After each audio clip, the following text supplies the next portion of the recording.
Hi, everyone. I'm Cheryl Butler, and you're listening to the Mighty Mommy's Quick and Dirty Tips podcast, which will help make your life as a parent a little bit easier and a lot more fun. Welcome.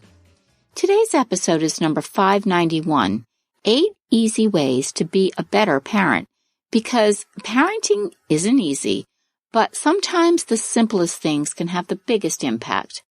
These 8 tips will make your parenting life a little easier and family life a lot more enjoyable. If you love your role as a parent but want to raise the bar higher, I'm going to give you 8 areas that you can easily adjust to be a better parent. 1, give yourself a parenting review. 2, tune up areas that need improvement. 3, no more yelling. 4, practice daily calm. 5, prioritize connecting. 6, stay adventurous. 7, brush up on listening skills. And 8, say, I love you often. The upcoming change of seasons from late summer to fall is when I get reflective. It's back to school time, which means my family is gearing up for lots of new learning. I've been the parent of 8 for 27 years now. I'm also the super proud grandparent of an 18-month-old grandson.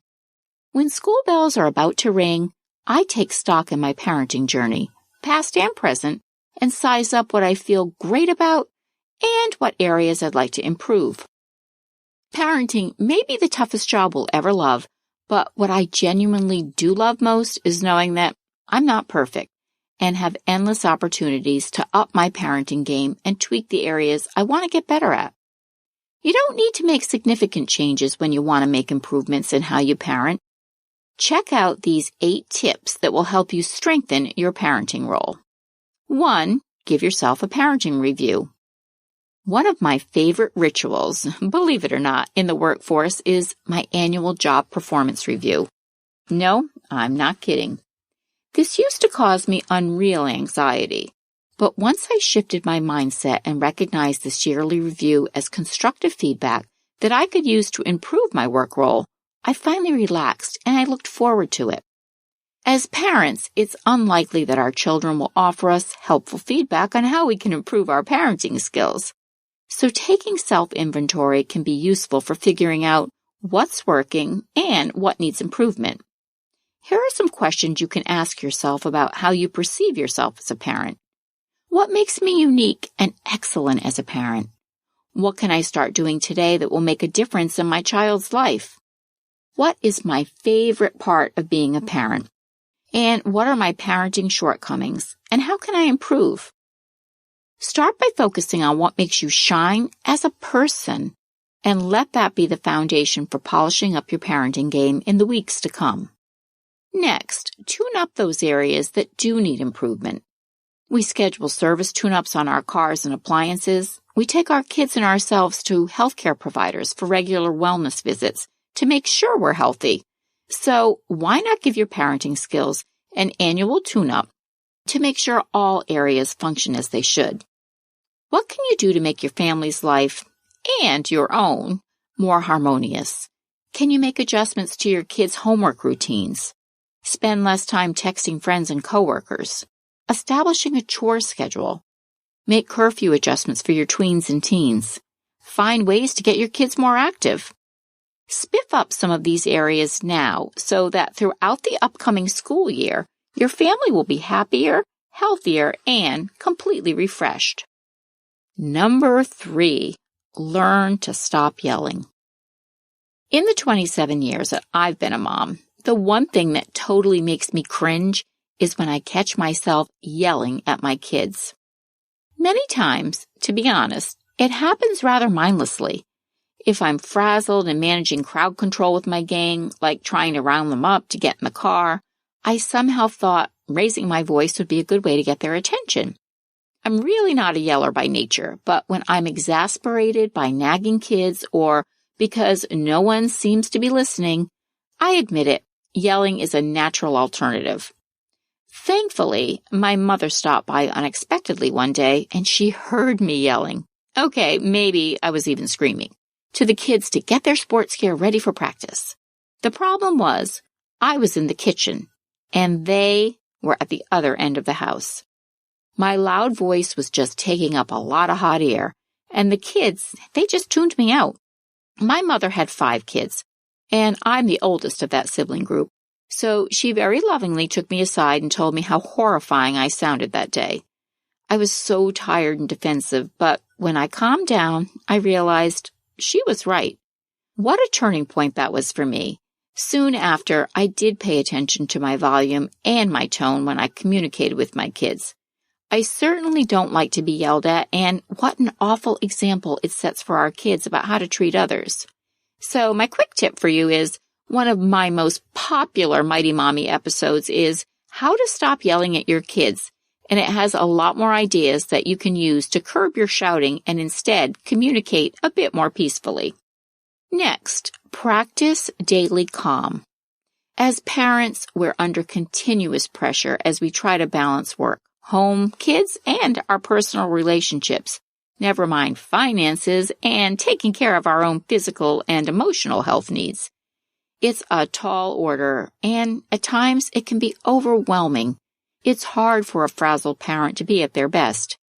One tool every parent can sharpen is the ability to keep their emotions in check. Finding a calming ritual that you can rely on is a great place to start. Years ago, I learned an excellent way to get myself centered and peaceful. It's called visualization.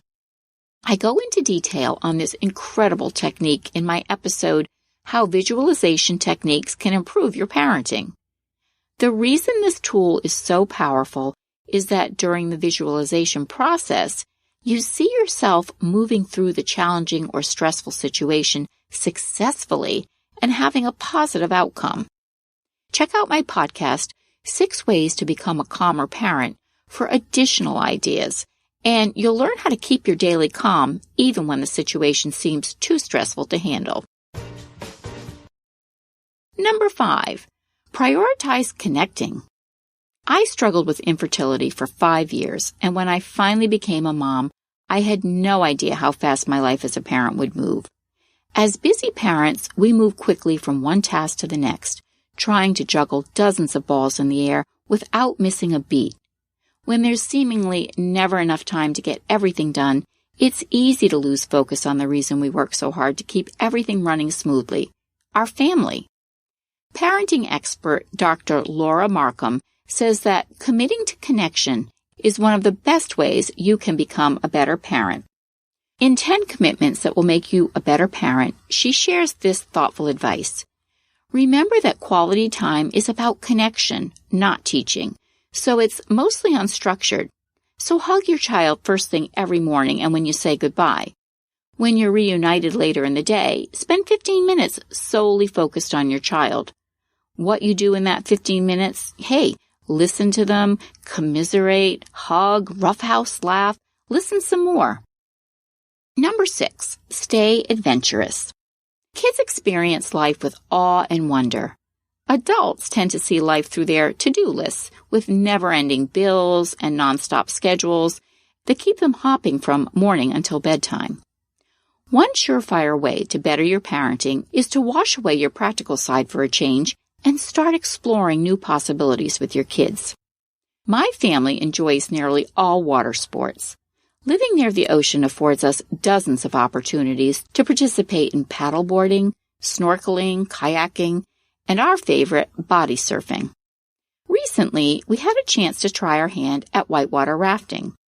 I was excited but cautious, but thanks to my kids' overwhelming enthusiasm, my curiosity was piqued, and I decided to join them and give it a try. Not only was our experience utterly exhilarating, but I also discovered I loved the thrill of a new adventure. I was also one of the only ones who maneuvered my raft without tipping over. Go, Mom! Our excursion will definitely remain one of my family's favorite memories, especially because my kids continue to talk about how awesome it was that I joined in because it meant so much to them. Number 7, brush up on listening skills. One skill I continuously try to improve on is how carefully I listen to my kids when they talk to me. I share one of my favorite tips in Become a Better Listener with Your Children. Pay full attention. When your child walks through the door excitedly calling your name, this is your cue to put down your magazine, turn off the TV, and put away your cell phone or whatever else you might be doing. So make eye contact with them and say, "You sound so excited about something. Tell me all about it." Your child knows when you're really listening, so make this moment count. Not only are you connecting with your child by giving him your full attention, but you're also teaching him what excellent listening skills are.